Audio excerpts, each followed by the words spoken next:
Hi friends, പുതിയൊരു വീഡിയോയിലേക്ക് എല്ലാവർക്കും സ്വാഗതം.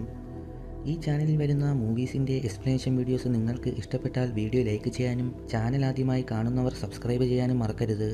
ഒരു കൊറിയൻ ചിത്രത്തിൻ്റെ സ്റ്റോറിയെക്കുറിച്ച് ഇന്ന് നമുക്ക് നോക്കാം. രസകരമായ അവതരണത്തിലൂടെ കഥ പറയുന്ന ഈ ചിത്രത്തിൽ കഥാനായകൻ്റെ പൂണ്ട് വിളയാട്ടത്തെക്കുറിച്ചാണ് പറയുന്നത്. ചിത്രം ആരംഭിക്കുമ്പോൾ ഒരു സ്ത്രീ അവരുടെ കുലദൈവത്തോട് പ്രാർത്ഥിച്ച് അവരുടെ സങ്കടം പറയുന്നതായി കാണിക്കുന്നു. തൻ്റെ ഭർത്താവ് മരിച്ചിട്ട് 30 വർഷമായി, ഇനിയും തനിച്ച് കഴിഞ്ഞ് തനിക്ക് മടുത്തുവെന്നും തൻ്റെ ദാഹത്തെ അകറ്റാൻ വേണ്ടി ഇനിയെങ്കിലും തനിക്കൊരു വഴി തുറന്നു തരാനായി പറഞ്ഞ് കയ്യിലിരുന്ന ഒരു വസ്തു കൊണ്ട് ദേഷ്യത്തോടെ അവർ ആ ദൈവത്തിൻ്റെ ശില്പത്തിലേക്ക് എറിയുന്നു. അതോടെ ആ ശില്പത്തിൻ്റെ മുകൾ ഭാഗത്തു നിന്നും ഒരു കഷ്ണം ഇളകി വീഴുന്നു. പെട്ടെന്ന് അവരുടെ പ്രാർത്ഥന ഫലിച്ചതുപോലെ ദൈവം അവിടേക്ക് കുറേ ആണുങ്ങളെ അയക്കുന്നതായി കാണിക്കുന്നു. തുടർന്ന് അവിടെ തകർപ്പൻ പരിപാടികൾ ഒരു ലെവലില്ലാതെ നടക്കുന്നു. അവിടെ നിന്നുമാണ് ചിത്രത്തിൻ്റെ മെയിൻ സ്റ്റോറി ആരംഭിക്കുന്നത്. തുടർന്ന് ഈ കഥയെപ്പറ്റി ഒരാൾ മറ്റൊരാൾക്ക് പറഞ്ഞു കൊടുക്കുന്നതായി കാണിക്കുന്നു. ആ സമയം ആ അടർന്നുപോയ ശില്പത്തിൻ്റെ കഷ്ണം താഴെ വീഴുന്ന അത് എടുക്കാനായി ഒരു ചേച്ചി വരുന്നു. അവരത് എടുത്തതും കഥ പറഞ്ഞതിന് സമാനമായി അവിടെ നിറയെ ആണുങ്ങളെത്തി പരിപാടികൾ നടത്തുന്നു. അതോടെ ആ വസ്തു വളരെ അപകടകാരിയാണെന്ന് മനസ്സിലാക്കി അത് സൂക്ഷിച്ചു വച്ചിരുന്ന അപ്പാപ്പൻ അതെടുത്ത് കൊണ്ടുപോയി ആ ശില്പത്തിൻ്റെ അടുത്തായി അത് ഒരു ബോട്ടിൽ വച്ച ശേഷം അത് അവിടെ തന്നെ മറവ് ചെയ്തു വച്ചു. തുടർന്ന് നാളുകൾ കടന്നുപോയി. പക്ഷേ ആ ഗ്രാമത്തിൽ ഒരു വലിയ മാറ്റം തന്നെ സംഭവിക്കുന്നു. ആണുങ്ങൾ പെണ്ണുങ്ങളെപ്പോലെയും പെണ്ണുങ്ങൾ ആണുങ്ങളെപ്പോലെയും പെരുമാറാനും അതുപോലെ ജീവിക്കാനും തുടങ്ങി. അപ്പോഴാണ് കഥയിലെ ഹീറോ ആ നാട്ടിലേക്ക് വരുന്നത്. അവൻ്റെ വീരവും പൗരുഷവും ഒക്കെ കണ്ട് അവിടുത്തെ ചേച്ചിമാർക്കെല്ലാം അവനെ വല്ലാതെ ഇഷ്ടമായി. പക്ഷേ അവിടുത്തെ ഒരു ആൻറ്റി അവൻ്റെ സകല വിലയും കളഞ്ഞു കുളിക്കുന്നു. ഹീറോ അവരുമായി ഒരു സംഗതി നടത്തിയതിനെക്കുറിച്ചും അവനെ ഒന്നിനും കൊള്ളില്ല എന്നും അവർ ആ ഇംപ്രസ് ആയ ചേച്ചിമാരോട് പറയുന്നു. അതോടെ അതൊക്കെ കേട്ടുകൊണ്ട് നിന്ന ഹീറോ ആകെ നാണം കെട്ടു. ശേഷം അവനെ കൊണ്ട് ആരെയും തൃപ്തിപ്പെടുത്താൻ കഴിയില്ല എന്നുള്ള സത്യം ആ നാട്ടിൽ ഒട്ടുമിക്കവരും അറിയുകയും അതേ ചൊല്ലി കളിയാക്കലും അവമാനവും എല്ലാം ഹീറോ നിരവധി തവണ നേരിടാനും തുടങ്ങി. തുടർന്ന് അവൻ മദ്യപിച്ച് ലക്കുകെട്ട് അവൻ്റെ ചേട്ടനുമായി വഴക്കിടുന്നു. നീയാണ് എല്ലാത്തിനും കാരണം, നീ കാരണമാണ് എനിക്ക് ഈ അവസ്ഥ വന്നതെന്നും ഹീറോ ചേട്ടനോട് പറഞ്ഞു. അടുത്ത സീനിൽ ഹീറോയ്ക്ക് എന്താണ് ശരിക്കും പറ്റിയതെന്ന ഫ്ലാഷ് ബാക്ക് കാണിക്കുന്നു. അഭ്യാസ പ്രകടനങ്ങൾ നടത്തുന്നതിനിടയിൽ ഹീറോയ്ക്ക് അവൻ്റെ ശരീരത്തിൽ തീ പിടിക്കുന്നു. പറയാൻ പറ്റാത്ത ഭാഗങ്ങളെല്ലാം തീ കത്തുന്നത് കണ്ട അവൻ്റെ ചേട്ടൻ അത് അണയ്ക്കാനായി പെട്ടെന്ന് അവൻ്റെ ശരീരത്തിലേക്ക് ആഞ്ഞു ചവിട്ടുന്നു. അങ്ങനെ വേണ്ടാത്തടത്തും ഹീറോയ്ക്ക് ഒരു ഉഗ്രൻ ചവിട്ട് കിട്ടുന്നു. അതോടെയാണ് ഹീറോയുടെ അവസ്ഥ ഇത്തരത്തിൽ പരിതാപകരം ആയതെന്ന് കാണിക്കുന്നു. തുടർന്ന് രാത്രിയിൽ ഹീറോയിനെ കാണിക്കുന്നു. അവളുടെ പിറകെ പൂവാല ശല്യവും അവിടെ ധാരാളം ഉണ്ടായിരുന്നു. ഹീറോയിൻ്റെ പുഴയിലെ കുളിസീൻ കാണാനായി പൂവാലന്മാർ അന്ന് രാത്രി സംഘടിക്കുന്നു. ആ സംസാരം കേട്ട ഹീറോയും അവർക്കൊപ്പം ജോയിൻ ചെയ്യുന്നു. ശേഷം രാത്രി പുഴയിൽ ഹീറോയിൻ്റെ നീരാട്ട് കാണാൻ അവർ സംഘടിക്കുന്നു. അതിനുശേഷം ഹീറോയിനെ വളയ്ക്കാനായി ഹീറോ തീരുമാനിച്ചു. അങ്ങനെ അവൾക്ക് ഓരോ സാധനങ്ങൾ ഗിഫ്റ്റായി കൊടുത്ത് ഹീറോ ഒരു വഴിക്ക് അവളെ ഇംപ്രസ് ചെയ്യിപ്പിക്കുന്നു.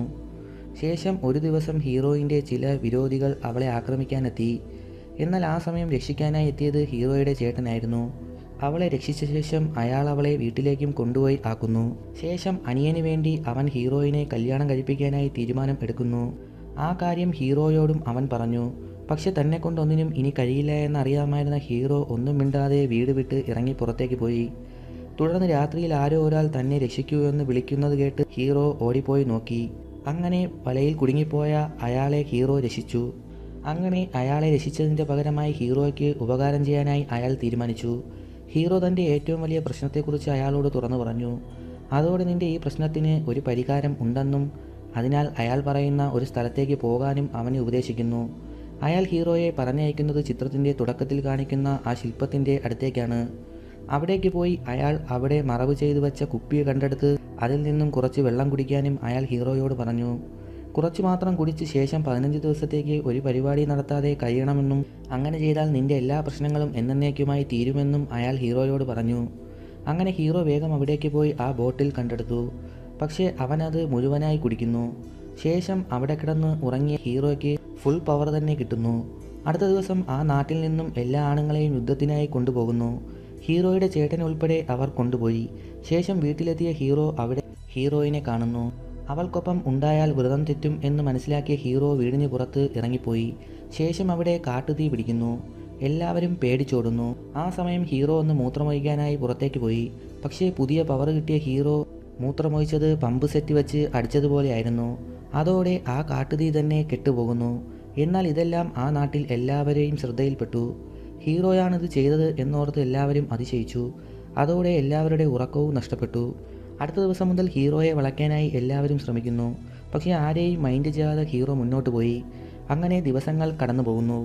ഒരു നാൾ ആരും ശ്രദ്ധിച്ചിട്ട് വളയാത്ത ഹീറോയെ ഒരു ചേച്ചി വളയ്ക്കാമെന്ന് മറ്റുള്ളവരോട് ബെറ്റ് വെച്ച് അവൻ്റെ അടുത്തേക്ക് പോയി. ശേഷം പണി 18 നോക്കിയിട്ടും ഹീറോ അതൊന്നും മൈൻഡാക്കിയില്ല. പക്ഷേ അന്നത്തോടെ ഹീറോയുടെ 15 ദിവസം അവസാനിച്ചിരുന്നു. അത് മനസ്സിലാക്കിയ ഹീറോ ഓടിപ്പോയി തിരികെ പോകാൻ പോയ ആ ചേച്ചിയെ പിടിച്ചു നിർത്തി അവർക്കിടയിൽ തകർപ്പൻ പരിപാടികൾ അവിടെ നടത്തുന്നു. ആ സംഭവത്തിന് ശേഷം ഹീറോയെ കാണാനായി അവിടെ ചേച്ചിമാർ ക്യൂ നിൽക്കാൻ തുടങ്ങി. ഇതിനിടയിൽ ഹീറോയിനും ഹീറോയുടെ ചേട്ടനും ഒന്നിക്കാൻ ശ്രമിച്ചു. അവർ ഹീറോയുടെ അഭാവത്തിൽ അവിടെ തകർപ്പൻ സംഗതികൾ ചെയ്യുന്നു.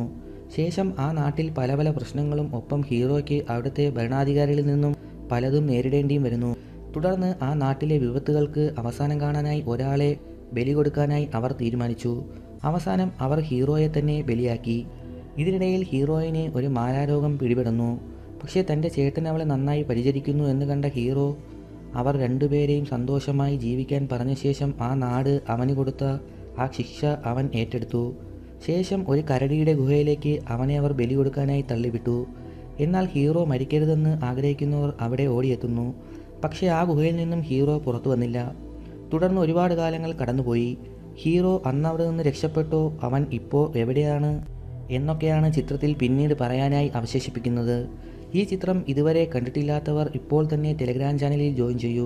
കൂടാതെ വീഡിയോ ഇഷ്ടമായെങ്കിൽ വീഡിയോ ലൈക്ക് ചെയ്യാനും മറക്കരുത്. ഈ ചാനൽ ആദ്യമായി കാണുകയാണെങ്കിൽ ഒന്ന് സബ്സ്ക്രൈബ് ചെയ്യാനും മറക്കരുത്.